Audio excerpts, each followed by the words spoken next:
Hello students, this is इले Bansal and हम आज इकोनॉमिक्स के कुछ इंपॉर्टेंट कॉमन टॉपिक्स पे स्टडी करेंगे जो 9 to 12 हमें जनरली देखने को मिलते हैं। इसमें सबसे पहला टॉपिक है व्हाट इज़ इकोनॉमिक्स। तो economics is what? Economic is a social science that study the production, distribution and consumption of goods and services. अब देखिए स्टूडेंट, इकोनॉमिक्स क्या है? इकोनॉमिक्स एक सोशल साइंस है जिसमें हम स्टडी करते हैं जो गुड्स एंड सर्विसेज उनका प्रोडक्शन कैसे किया जाए, उनको लोगों में डिस्ट्रीब्यूट कैसे किया जाए और उनका कंजम्पशन कैसे किया जाए। Economics is a study of human behaviour. Economics is a study of living standard of people. Economics में हम स्टडी करते हैं जो ह्यूमंस हैं उनके रहने के तरीके को, वो अपनी जीविका चलाने के लिए क्या करते हैं, उनका इनकम रिसोर्स क्या है, उनका इन्वेस्टमेंट क्राइटेरिया क्या है, उनकी सेविंग्स किस तरीके की होती हैं, वो क्या खाते हैं, क्या पीते हैं, क्या पहनते हैं, क्या रहते हैं। It is all about economic और it is a study of economic behaviour. अब हम टाइप ऑफ इकोनॉमिक्स की बात करें तो इकोनॉमिक्स दो तरीके की है, macro economics and micro economics. जैसा कि हमने इकोनॉमिक्स में देखा कि वो इकोनॉमिक बिहेवियर को स्टडी करते हैं, तो हम बात करते हैं मैक्रो इकोनॉमिक्स में क्या करते हैं एंड माइक्रो में। सबसे पहले हम माइक्रो इकोनॉमिक्स की अगर हम बात करें तो माइक्रो इकोनॉमिक्स में हम इंडिविजुअल बिजनेस या पर्सन को कंसीडर करते हैं। इंडिविजुअल पर्सन या बिजनेस के इकोनॉमिक बिहेवियर को स्टडी करते हैं कि उनकी इनकम क्या है, उनका इन्वेस्टमेंट क्राइटेरिया क्या है किसी पर्टिकुलर थिंग के लिए। लेकिन जब हम मैक्रो की बात करते हैं, मैक्रो में हम एग्रीगेट की बात करते हैं। एग्रीगेट मीन्स ओवरऑल, मतलब जब हम किसी नेशन के इकोनॉमिक बिहेवियर को स्टडी करते हैं या किसी बड़ी सोसाइटी या कम्युनिटी के इकोनॉमिक बिहेवियर को स्टडी करते हैं कि उनके इनकम का साधन क्या है, वो क्या काम करते हैं, कैसे रहते हैं, मोस्ट ऑफ द पर्सनस का ऑक्यूपेशन क्या है।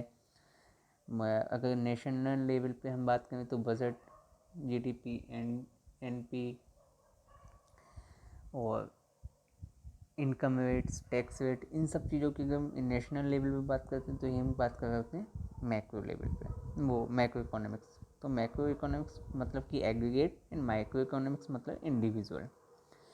अब हम टाइप ऑफ इकोनॉमिक सिस्टम्स की बात करते हैं कि इकोनॉमिक सिस्टम कितने पार्ट्स में डिवाइड है। तो इकोनॉमिक सिस्टम 3 पार्ट्स में डिवाइड है, market economy, centrally planned economy and mixed economy. अब हम एक एक करके इसको ही पढ़ लेते हैं कि मार्केट इकोनॉमी क्या होती है।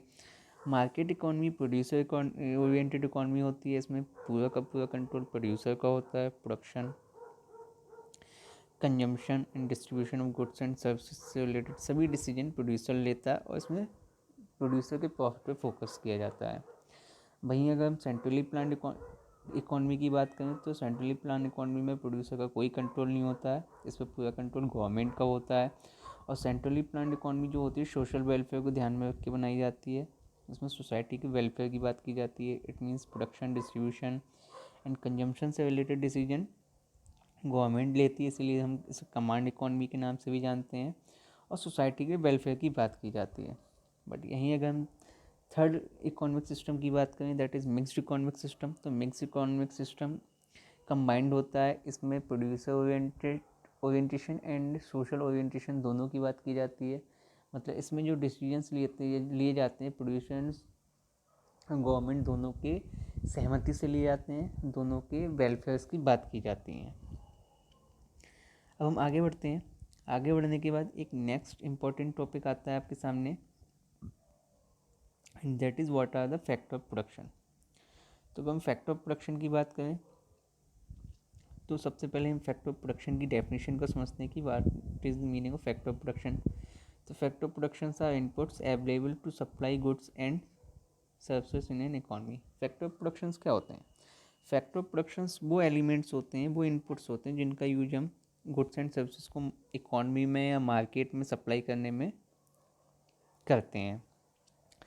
There are 4 factor of production. कौन कौन से? Land, labour, capital and enterprises. अब हम इन फैक्टर ऑफ प्रोडक्शन के नेचर को स्टडी करेंगे और इनको इस्तेमाल करने पे हमें क्या रिवार्ड मिलता है ये भी स्टडी करते हैं। तो सबसे पहले हम लैंड की बात करते हैं। लैंड एक नेचुरल रिसोर्स है और इसको अगर इस्तेमाल किया जाए तो रिवार्ड में रेंट मिलता है। लेबर एक ह्यूमन रिसोर्स है, टॉयल एंड स्किल्स, और इसको इस्तेमाल करने पे जो रिवार्ड मिलता है वो वेजेज एंड सैलरी होती है।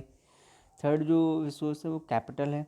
कैपिटल एक मैन मेड रिसोर्स है, इसको ह्यूमन बींग्स बनाते हैं, तो इसका नीचे मैन मेड है। इसको इस्तेमाल करने पे हमें इंटरेस्ट मिलता है। Last one is enterprises. Enterprises and entrepreneur both are same thing, और इसका जो नेचर होता है रिस्की होता है, रिस्की ऑर्गेनाइजेशन का होता है, और इसको इस्तेमाल करने पे जो हमें रिवार्ड मिलता है वो हमारा क्या कहलाता है, प्रॉफिट कहलाता है।